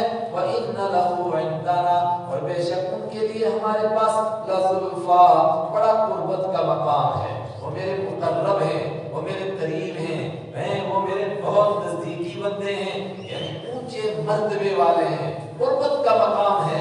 وَحُسْنَ مَآبٍ، اور بہترین ٹھکانہ ہے، اور اس کا تو نقشہ، اس کا تو نظارہ قیامت کے بعد ہی ہوگا. وہ تو جنت میں دیکھو گے نا کہ کس مقام پر پہنچے حضرت سلیمان علیہ السلام. پلٹیے واپس، کیا اصبر علی ما یقولون، یہ جو کچھ کہہ رہے ہیں اس کو برداشت کیجئے، ہمارے نیک بندوں کو یاد کیجئے. اب حضرت سلیمان کے بعد کس کو یاد کیجئے؟ اذکر عبدنا ایوب، یاد کیجئے ہمارے بندے حضرت ایوب علیہ السلام کو. میں نے کل عرض کیا تھا ہمارے اعتبار سے پہلا ذکر علیہ السلام، لیکن لگتا ہے کہ حضرت داؤد اور حضرت سلیمان علیہ السلام کی آزمائش اس سے بھی بڑی تھی. اور اللہ کے حبیب صلی اللہ علیہ وسلم نے بھی اس کو سمجھایا، کچھ مال کیسا بھی ہو، کتنا ہو، جیسا ہو، اگر پھر بھی اس کا کوئی حساب تو ہے اللہ کے یہاں، پکڑ تو ہے، پوچھ تو ہے. تو پھر غریب اور میں کچھ نہیں، من ہیچ ندارم، غم ہیچ ندارم، دستار ندارم، غم پیچ ندارم. 500 سال پہلے غریب جنت میں چلا جائے گا اس مالدار سے جو اسی کے مرتبے کا نیک ہے. نیک ہونے میں دونوں برابر، اگر اس کو حساب دینا ہے من این اکتسب، کہاں سے کمایا، کہاں لگایا. وہ بڑی آزمائش تھی اوپر والی. حضرت ایوب علیہ السلام کی اب آزمائش دیکھو، اس آزمائش کو دیکھو اور پھر اپنے آپ کو تسلی دیجیے اور صبر کیجیے. وَاذْكُرْ عَبْدَنَا، اور یاد کیجیے ہمارے بندے ایوب علیہ السلام کو. ان کی بھی کیا شان تھی. حضرت ایوب علیہ السلام کسی تکلیف میں مبتلا ہوئے تھے، مگر اچھی طرح ذہن میں بٹھائیے، بعض کتابوں میں وہ مشہور ہے ان کے جسم میں کیڑے پڑ گئے تھے اور کیڑے نیچے گرتے تھے تو اٹھا اٹھا کر کے اوپر رکھتے تھے. میں نے پریشانی میں دیکھا ہے، ہمارا دوست ہوتا تھا، جوئیں بہت پڑ گئی، پانی نہیں ملتا تھا تو اتنی جوئیں پڑ گئی، اتنی ایسے ہاتھ مارتا تھا، اتنی ساری جوئیں. کہتا مفتی صاحب ایک کوئی کی ہے، میں کہ یار اتنی جوئیں. پھر وہ ادھر سے نکالتا ہے ادھر پھینک دیتا ہے، ادھر سے نکالتا ہے ادھر. کہتا میں ان کے مزے چینج کرتا رہتا ہوں، ادھر والی کو بولا ہوں سر کو تھوڑا کھا لیتے. یہ بھی آزمائش ہوتی ہے. پانی نہیں تھا وہاں. تو حضرت ایوب علیہ السلام کے لیے بھی یہ قصہ مشہور ہے، مگر تمام مفسرین نے اس پر رد کیا ہے، یہ کسی روایت سے ثابت نہیں ہے. ایک روایت یہ بھی مشہور ہے تفسیروں میں کہ ان کو قوم نے کوڑی پر ڈال دیا تھا، بعض بڑی تفسیروں میں بھی ہے، مگر کسی موت پر روایت سے ثابت نہیں ہے. بہرحال وہ کسی تکلیف میں تھے، بیمار تھے اور بڑی سخت بیماری میں تھے. کیا تھے؟ مگر ایسی بیماری ہم نہیں کہہ سکتے جس سے لوگ گھن کرنے لگے اور لوگ بھاگنے لگے، جس سے جو کہ اللہ کے دین کی دعوت دینی ہے انہوں نے، تو پھر نعوذ باللہ کوڑ کی بیماری ہو جائے گی تو ان کی بات کو سنے گا کون؟ کوئی نہ کوئی تکلیف تھی. لیکن کیا ہوا پھر؟ اذ نادى ربه، یاد کرو جب انہوں نے اپنے رب کو پکارا، ایک لمبے عرصے تک اس کو برداشت کرتے رہے اور کوئی شکوہ اپنی زبان پر نہیں لائے. ایک مرتبہ بس احساس ہوا کہ ایک دم اللہ کے سامنے دعا کی. وہ کب احساس ہوا اس کا تذکرہ آگے آتا ہے، لیکن یہیں کر لیں گے تو بات سمجھ میں آسانی سے ہو جائے گی. وہ کیا؟ اصل میں ان کے سارے گھر والوں نے ساتھ چھوڑ دیا اور ان کے بچے بعض کہتے ہیں مر گئے اور بعض کہتے ہیں کہ کسی حادثے میں مرے، بعض کہتے ہیں بچھڑ گئے تھے ان سے، لیکن باقی رشتہ داروں نے بھی ساتھ چھوڑ دیا. اگر ساتھ دیا تو اکیلی ایک بیوی نے ساتھ دیا. مگر ایک دن بیوی سے ایک غلطی ہو گئی. اس پر حضرت ایوب علیہ السلام نے کہا کہ اگر میری صحت ٹھیک ہو گئی 100 ڈنڈے ماروں گا تجھے. اتنی بڑی غلطی کیا کی تھی بیوی نے؟ یہ بات سننے کی ہے، تفسیروں میں موجود ہے، قرآن میں اس کی طرف اشارہ ہے. کیا بات؟ اس نے کیا کہا؟ شیطان مختلف رنگ میں آدمی کو آزماتا ہے. ایک آدمی کے پاس نیک بن کے آتا ہے، رات بھر کہتا ہے تہجد پڑھ، کیا ضرورت ہے سونے کی تاکہ صبح کی فجر کی نماز نہ پڑھ سکے. اب ساری رات جگاتا ہے، صبح فجر نہیں پڑھی، سب دیکھا کچھ بھی نہیں. دوسروں کو دوسرے طریقے سے آزماتا ہے. تو اس کو چونکہ ڈاکٹر کی ضرورت تھی تو شیطان ایک ڈاکٹر کی شکل میں گیا. یہ بیوی کہیں جا رہی تھی پانی لانے، بعض نے کہا، اور بعض نے کہا مزدوری کرنے. مزدوری کر کر کے اپنے شوہر کا پیٹ پالتی تھی، حضرت ایوب کی خدمت کرتی تھی. یہ جا رہی تھی تو راستے میں دیکھا ایک مجمع لگا ہوا ہے، ایک ڈاکٹر ہے، دوائی بانٹ رہا ہے، اس کو بھی اس کو بھی اس کو بھی، جو بھی بیماری ہے اب جو ایک ہی ٹکی ہے سب کو کام آئے گی. انہوں نے دیکھا سب بیماریوں کا علاج کر رہا ہے تو انہوں نے کہا میرے شوہر بھی بڑے بیمار ہیں. اس نے کہا کیا تکلیف ہے؟ کہا یہ تکلیف ہے. کہا اس کا علاج ہو سکتا ہے مگر دوائی بڑی مہنگی ہے. کہا اتنے تو پیسے بھی نہیں میرے پاس. کہا نہیں تمہیں پیسے دینے کی ضرورت نہیں ہے، ایک کام کر دو تمہیں دوائی دے دوں گا. کہا وہ کیا؟ جب صحت مند ہو جائیں تو تھوڑا میرا بھی شکریہ کر دیں، کم سے کم تھینک یو ہو جائے، میرا ایڈورٹائز ہو جائے، لوگوں کو کہہ دیں کہ بھائی اس فلاں ڈاکٹر کی دوائی سے میں ٹھیک ہو گیا، تاکہ میرا تعارف ہوگا تو لوگ میری اور زیادہ دوائی خریدیں گے. اور آج بھی یہی ہو رہا ہے. ان کے دل میں یہ بات بیٹھ گئی کہ واقعتاً اس کی دوائی بڑی اچھی ہے. میں حضرت ایوب سے مشورہ کرتی ہوں. وہ آئے مشورہ کرنے کے لیے کہ اس طرح ایک ڈاکٹر صاحب دوائی دے رہے ہیں. تو وہ کہہ رہے تھے کہ اگر آپ ایک مرتبہ ان کا شکریہ ادا کریں، جناب ڈاکٹر صاحب کی دوائی سے میں ٹھیک ہوا ہوں، تو لوگوں میں ان کا تعارف ہو جائے گا، اس سے ان کی دوائی بکے گی، ہمیں فری بھی ملے گی. تو کیا کروں میں اس سے دوائی لوں؟ حضرت ایوب کو بہت دکھ ہوا. اس موقع پر حضرت ایوب علیہ السلام نے اللہ سے عرض کی، اے خدا اب تو شیطان میرے گھر تک پہنچ رہا ہے، میرے گھر پر حملہ کر رہا ہے یہ، اور مجھ سے کیا رہا ہے کہ شیطان کی دوائی سے ہم ٹھیک ہوئے، کسی کی دوائی سے کوئی ٹھیک ہوتا ہے. فرمایا تو نے اس کو کیسے کہا کہ میں مشورہ کروں گی؟ حالانکہ لی نہیں تھی، اگر جب ٹھیک ہو جاؤں گا تو تجھے 100 کوڑے ماروں گا. آ رہا اس کا ذکر. اس موقع پر حضرت ایوب علیہ السلام نے دعا کی ہے، رب انی مسا اذ نادى ربه، جب انہوں نے پکارا اپنے رب کو، انی مسنی الشیطان، اے پروردگار چھوا ہے مجھ کو شیطان نے، بنصب تکلیف کے ساتھ، وعذاب اور عذاب کے ساتھ. ایک طبقہ کہتا ہے کہ یہی چھونا تھا جو شیطان نے یہ حملہ کیا. دوسرا طبقہ کہتا ہے کہ نہیں، کہ شیطان نے مجھے تکلیف دی ہے، تکلیف اللہ نے دی، لیکن بری چیز کی نسبت شیطان کی طرف اور اچھی چیز کی نسبت اللہ کی طرف. اور ایک تیسری بات ہے جو مجھے دل لگتی ہے، وہ کیا کہ نہیں، ہر بیماری کا کوئی سبب ہوتا ہے، تو ممکن ہے کہ جو بیماری آئی ہو اس کا سبب شیطان ہو، اور شیطان سبب بن سکتا ہے. یہ کوئی حیرت کی بات نہیں ہے. حضرت رحمت عالم صلی اللہ علیہ وسلم پر صحت کی وجہ سے تکلیف آئی تو صحت کس نے کیا؟ تو شیطان کی مدد سے ہوتا ہے نا. تو صحت کی تکلیف ہوئی کچھ نہ کچھ، اسی طریقے سے زہر کی تکلیف آپ کو ہوئی تو اسباب تو موجود ہیں، اور اسباب کے اندر اللہ نے اثرات رکھے، اس میں کوئی دو رائے نہیں ہے. تو ممکن ہے کہ یہ بھی اشارہ ہو. مسنی الشیطان، مجھے چھوا ہے شیطان نے، بنصب تکلیف کے ساتھ، وعذاب اور عذاب کے ساتھ. بس اب جو دعا کی، اب تک صبر کر رہے تھے اور یہی صبر یاد دلانا تھا. اللہ نے فرمایا اب ہو گیا کام. اور کو زیری ماریے اپنے پیر کو، اور کو ماریے اپنی پیر کی ایڑی کو، برجلی کا اپنے پیر کو ماریے. مراد اس کا لفظ ایڑی کے لیے زمین پر ماریے. مارا، کیا ہوا؟ اب مارو تو صحیح. جیسا مارا ایک دم چشمہ نکل آیا. چشمہ نکلنے کے بعد اب کہا جا رہا ہے ہذا مختصر بارد، یہ ٹھنڈا بھی ہے، مختصر، یہ غسل کرنے کے قابل ہے یا غسل کرنے کی جگہ ہے، وہ شراب اور پینے کے قابل ہے، اس کو پی جائیے اور اس میں نہائیے. اور تفسیری روایت میں آتا ہے انہوں نے پانی پیا اور اس میں نہائے، ایک دم ساری بیماریاں ختم اور بالکل جوان ٹھیک ٹھاک ہو گئے. اور بیوی بیچاری مزدوری کر کے واپس آئی، دھمکی تو اس کو پہلے دی ہوئی تھی. اب انہوں نے دیکھا گھر میں ایک جوان بیٹھا ہوا، انہوں نے کہا یہاں میرے شوہر حضرت ایوب تھے، وہ کہاں چلے گئے؟ انہوں نے کہا وہ تو میں ہی ہوں. کہا میں نبی کی بیوی ہوں، میرا مذاق مت اڑاؤ، صاف صاف بتاؤ میرے شوہر کہاں ہیں؟ تو انہوں نے پورا قصہ سنایا. میں ایوب، اللہ نے مجھے صحت عطا فرما دی. وَوَهَبْنَا لَهُمْ أَهْلَهُمْ، اور اللہ نے عطا فرمایا ان کو ان کے گھر والے، وَمِثْلَهُمْ مَعَهُمْ، اور ان کے جیسے ان کے ساتھ عطا فرمائے. مطلب جو گھر والے بچھڑ گئے تھے وہ واپس ملے، اور بعض نے کہا جو مر گئے تھے اللہ کی قدرت سے زندہ ہو گئے، کوئی بعید نہیں ہے، اور اتنے اور ملے۔ اتنے اور ملنے کا مطلب یا تو اگر پہلے 7 تھے جیسے اکثر نے بیان کیا، اب 7 بھی بیٹے بیٹیاں اللہ نے اور عطا فرما دی، اور یا یہ ہے کہ ان کے پوتے پڑ پوتے آگے اتنے ہوئے کہ جتنے پہلے تھے اسے ڈبل ہو گئے۔ کیوں ہوئے؟ رحمتم منا، ہماری طرف سے مہربانی کرنے کی وجہ سے۔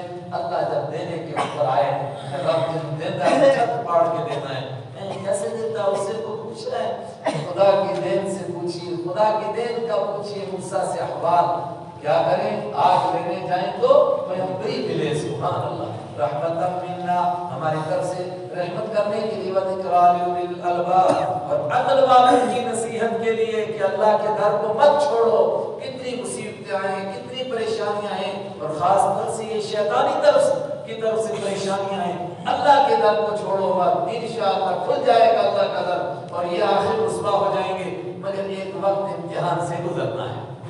آگے وہ جو میں نے کہا نا آیت آ رہی ہے جس سے پتہ چلے گا کہ وہ انہوں نے قسم کھائی تھی کہ تجھے 100 ڈنڈے ماروں گا، اللہ نے اس کے لیے اب دوسرا حکم دیا، اس سے وہ واقعہ ہم کو سمجھایا۔ کیا حکم دیا؟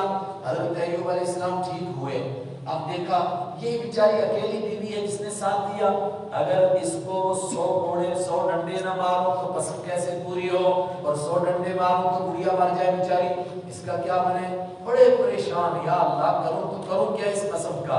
اللہ تعالیٰ نے فوراً اس کی تدبیر بتائی، وَخُذْ بِيَدِكَ ضِغْثًا، اور لیجیے اپنے ہاتھ میں ضغثاً ایک مٹھا، ایک وقت میں جتنے تنکے آدمی کے ہاتھ میں آئے نا، نقول لو دتھا، ہم اس کو دتھا کہتے ہیں، چپ کہتے ہیں، عربی میں اس کو زغث کہتے ہیں، ایک وقت میں جتنے آئے، اور وہ تفسیروں میں آتا ہے کہ 100 تنکے اپنے مٹھی میں لیجئے گا، فَضْرِبْ بِهِ، اور ان 100 تنکوں سے اکٹھے ماریے بیوی کو، وَلَا تَحْنَثْ، اور قسم بھی نہ توڑیے، اس طرح کیا ہوگا؟ سانپ بھی مر گیا، لاٹھی بھی نہیں ٹوٹی، یعنی قسم بھی پوری ہو جائے گی اور بیوی کو کوئی تکلیف بھی نہیں ہوگی۔ اس پر قیاس کر کے لوگوں نے بعض بخشش کے طریقے بھی نکالے، بخشش کے لیے ہیلا، یاد رکھیے بخشش اللہ نے کرنی ہے، جب اللہ نے کرنی ہے تو بخشش وہی ہوگی جو اللہ کی کتاب میں ہوگی، بخشش وہ ہوگی جو حضرت رسول پاک صلی اللہ علیہ وسلم نے بتائی ہوگی، یعنی بخشش کا وہ طریقہ جو حضور بتائیں گے تبھی تو پتہ چلا یہ بخشش کا طریقہ ہے۔ اب وہ کچھ علاقوں میں ہے ایسا، ادھر تو نہیں ہمیں کبھی سنا، وہ کیا ہے کہ جب کوئی مر جاتا ہے تو اس کے گرد پرانے پاک گھماتے ہیں، تو اس کو کہتے ہیں کہ ہیلا اسقاط ہے، اس کے گناہوں کو معاف کرانے کی ایک تدبیر ہے، ہیلا ہے، لیکن یہ ہیلا اللہ نے بیان کیا، کہا نہیں، اللہ کے حبیب نے بیان کیا، کہا نہیں۔ ایک روایت اس کے بارے میں پیش کی جاتی ہے، نعوذ باللہ، حضرت عمر رضی اللہ تعالیٰ عنہ کی، لیکن جو لوگ پیش کرتے ہیں ان کے منہ پر چپت ہے کہ فتاوی رضویہ میں مولانا احمد رضا خان صاحب نے لکھا کہ یہ صریح وحیات ہے، اس روایت کا کوئی سر و پیر نہیں ہے۔ بخشش کے طریقے، بخشش کے ہیلوں سے بخشش نہیں ہوگی، ان طریقوں سے ہوگی جو اللہ نے بیان کیے، ان طریقوں سے ہوگی جو اللہ کے حبیب نے بیان کیے۔ اب ایک آدمی نے ساری زندگی نمازیں نہیں پڑھی، روزے نہیں رکھے، زکوٰۃ نہیں دی، حج نہیں کیا، ایک بھی نیکی نہیں کی، اور شراب میں مست رہا اور مر گیا، مگر تھک چلا کلمہ پڑھنے والا، تو آپ نے قرآن کو اس کے گرد 7 مرتبہ گھمایا اور آپ نے کہا تمام گناہ معاف ہو گیا، سیدھا جنت میں چلا گیا۔ اگر اس طرح جنت میں جانے لگے گے تو نماز پڑھے گا وہ؟ وَخُذْ بِيَدِكَ ضِغْثًا، اور لیجیے اپنے ہاتھ میں تنکوں کا ایک مٹھا، فَاضْرِبْ بِهِ، اور اس سے ماریے، وَلَا تَحْنَثْ، اور قسم نہ توڑیے، إِنَّا وَجَدْنَاهُ صَابِرًا، ہم نے ان کو پایا صبر کرنے والا۔ اے حبیب آپ بھی صبر کیجئے۔ ان 3 واقعات کو بڑی لوگوں نے اس میں ٹھوکریں کھائیں، میں کہہ رہا ہوں اس آیت کے ساتھ جوڑو، اصبر علی ما یقولون، یہ جو کہہ رہے ہیں اس پر صبر کر، صبر کر۔ اب ان تینوں قصوں میں ہم کو دیکھنا ہے کہ انہوں نے کیسے صبر کیا تھا۔ انہم وجدناہ صابرا، اللہ نے کیا داد دی، ان کو تو ہم نے صبر کرنے والا پایا۔ نعم العبد، وہ کتنا اچھا بندہ تھا۔ انہ اواب، کمال کیا تھا اس کا، انہ اواب، یہ بھی اللہ کی طرف متوجہ رہنے والے تھے۔ بندے کا کمال کیا ہے؟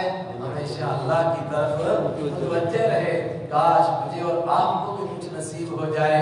حضرت رحمت عالم صلی اللہ علیہ وسلم مجلس میں بیٹھے ہوئے گفتگو کرتے ہوئے، حدیث میں ہے 12 دفعہ 100 مرتبہ فرما دیتے تھے استغفراللہ استغفراللہ استغفراللہ. یہ کیوں فرماتے تھے؟ توجہ اللہ کی طرف تھی، دھیان اللہ کی بات ذکر ہو رہی ہے.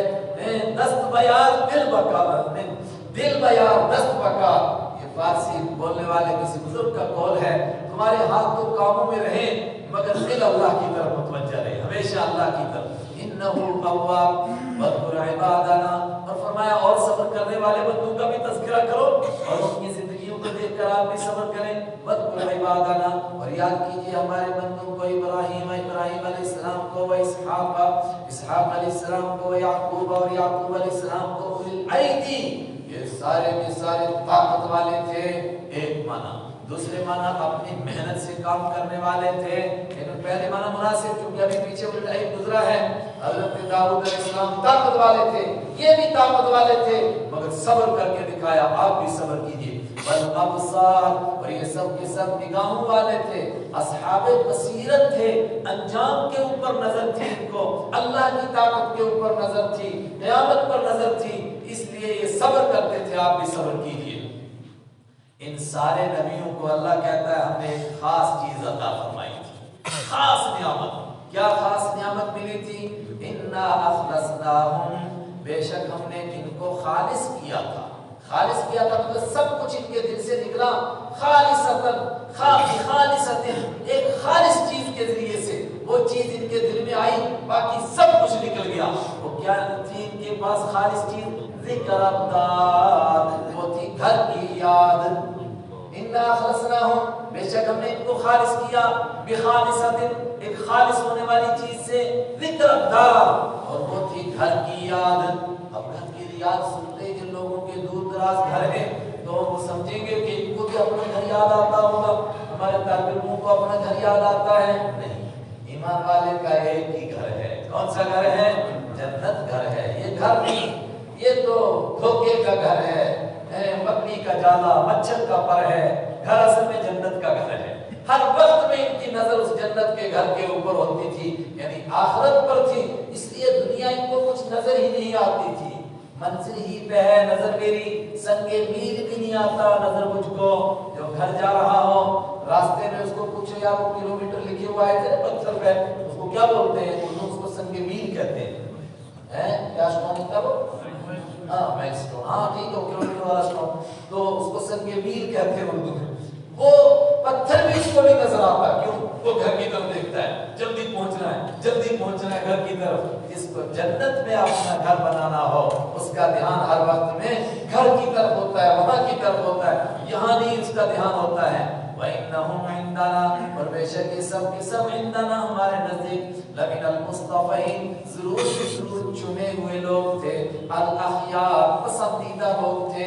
وَاذْكُرْ اسماعیل، اور یاد کیجئے حضرت اسماعیل علیہ السلام کو یاد کیجئے. اور سورہ مریم میں گزرا وہ کیا تھے؟ صادق الوعد، وعدے کو پورا کرنے والے، صبر کرنے والے. کتنا صبر کیا. ان کے حالات میں لکھا ایک آدمی نے ان سے کہا کہ میں کل یہاں آ جاؤں گا، تھوڑی دیر میں آپ میرا انتظار کیجئے.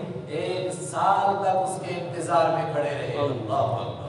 وَاذْكُرْ اسماعیل، یاد کیجئے حضرت اسماعیل علیہ السلام کو. والیسع، اور حضرت الیسع علیہ السلام کو. وذوالکفل، اور حضرت ذوالکفل کو یاد کیجئے. حضرت اسماعیل علیہ السلام تو سب کو معلوم ہے، میرے اور آپ کے آقا حضرت رحمت عالم صلی اللہ علیہ وسلم کے جد اعلیٰ، سب سے اوپر جا کر کے آپ کے دادا. لیکن الیسع اور ذوالکفل کون ہیں؟ یہ 2 نبی ایسے ہیں، 2 بزرگ ایسے ہیں، چونکہ بعض کہتے ہیں نبی، بعض کہتے ہیں بزرگ، جن کا قرآن میں 2 ہی جگہ ذکر کیا.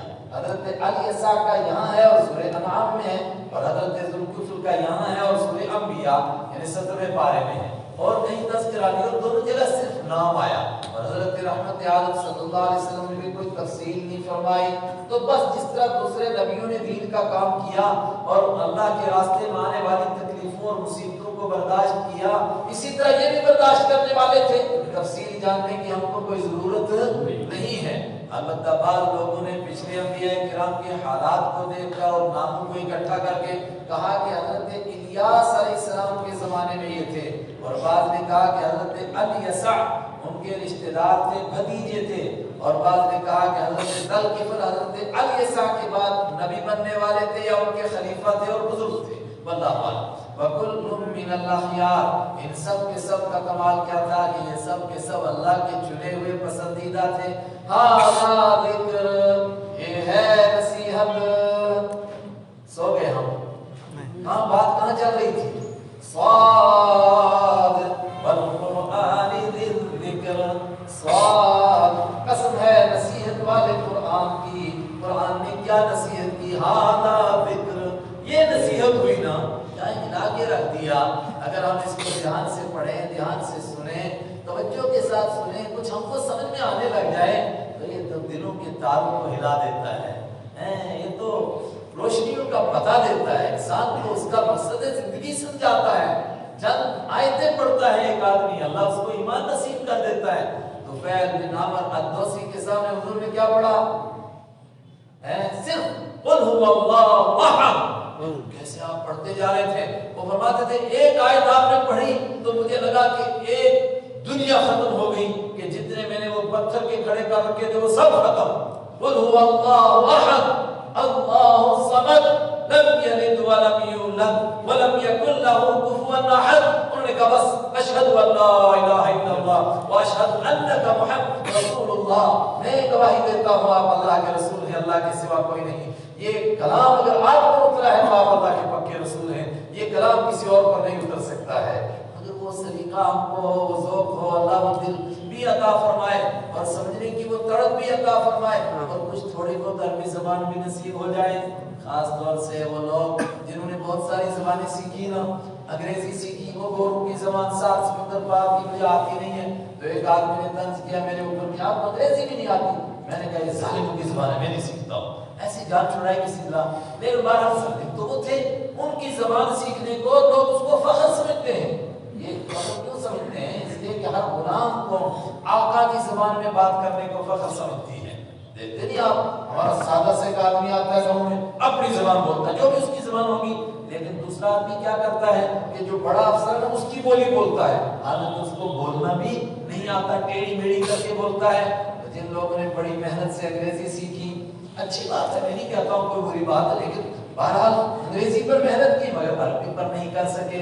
اور زبانیں سیکھی، اپنی زبان سیکھی. ہر زبان سیکھنے سے آتی ہے، محنت کرنے سے آتی ہے. ان کے لیے میں خاص طور سے کہتا ہوں اس پر توجہ دیں، کہیں مر کر کے یہ سوال ہو جائے. آپ صلی اللہ علیہ وسلم نے فرمایا احب العرب، عربوں سے محبت کرو، انی عرب، میں عرب ہوں. قرآن عربی ہے، ولسان اہل الجنہ عربیہ، اور جنت والوں کی زبان عربی ہے. تو ہم نے اپنے آقا اللہ کے حبیب حضرت محمد عربی صلی اللہ علیہ وسلم کی زبان سیکھی نہیں. ساری سیکھتے رہے، وہ سیکھی، یہ سیکھی، تھوڑی یہ بھی سیکھ لیتے، کم سے کم اتنی سیکھ لیں کہ قرآن آ جائے سب میں. اور یہ یقینی بات ہے، جو آدمی اس نیت سے سیکھنا چاہے گا اللہ اس کو ضرور عطا کرتا ہے. بظاہر بڑا مشکل لگتا ہے کہ بوڑھے توتے پڑھ دے گی، داڑھی چپٹی، داڑھی آٹا، شراب، اب کہاں سے پڑھا جائے گا؟ لیکن میرا تجربہ ہے جو قرآن کو سمجھنے کے لیے عربی پڑھنا چاہتا ہے، الحمدللہ ہم نے 72 سال کے بوڑھے کو دیکھا، اللہ نے اس کو عربی سیکھا، سیکھ لی عربی بہترین. میرے پاس آئے اور بڑی تڑپ کے ساتھ آئے تو میں نے تھوڑی موٹی موٹی باتیں بتائیں، لیکن 1 سال کے اندر اتنی عربی سیکھی. دوسرے سال علامہ صابونی انتقال کر گئے. ام القری مکہ المکرمہ میں یونیورسٹی ہے، وہاں پروفیسر ہوتے تھے، بہت نیک آدمی. ان کی تفسیر ہے علامہ صابونی کی، وہ تفسیر ان کے ہاتھ میں. میں نے کہا یہ کیا تفسیر کس لیے لایا؟ کہتے ہیں الحمدللہ آپ کو دکھانے آیا ہوں، یہ پڑھتا ہوں اور سمجھتا بھی ہوں، اور آپ میرا امتحان لے سکتے ہیں. پڑھ سکتا ہے آدمی، لیکن کاش کے ذوق ہو، فکر ہو. ھذا ذکر، قرآن کہہ رہا ہے یہ ہے نصیحت. وہ جو کہا تھا نصیحت والے قرآن کی قسم، یہ ہے نصیحت. وَإِنَّ لِلْمُتَّقِينَ لَحُسْنَ مَآبٍ، اور بے شک پرہیزگاروں کے لیے بہترین ٹھکانہ ہے. کیا ہے؟ جنات عدن، ہمیشہ رہنے کے باغات ہیں. مفتحۃ، کھلے ہوئے ہیں، لہم ان کے لیے، الابواب، دروازے. متکئین فیہا، ٹیک لگا کر بیٹھے ہوں گے اس میں. یدعون فیہا، مانگ رہے ہوں گے اس میں. بفاکہۃ کثیرۃ، بہت سارے میوے و شراب اور پینے کی چیزیں. وعندہم قاصرات الطرف، اور ان کے پاس وہ ہوں گی جن کی نگاہیں نیچے رہیں گی، پیچھے گزر چکا. اطراب، جو ان کی عمر کی ہوں گی. ھذا ما توعدون، یہ ہیں وہ نعمتیں جن کا وعدہ کیا جاتا ہے.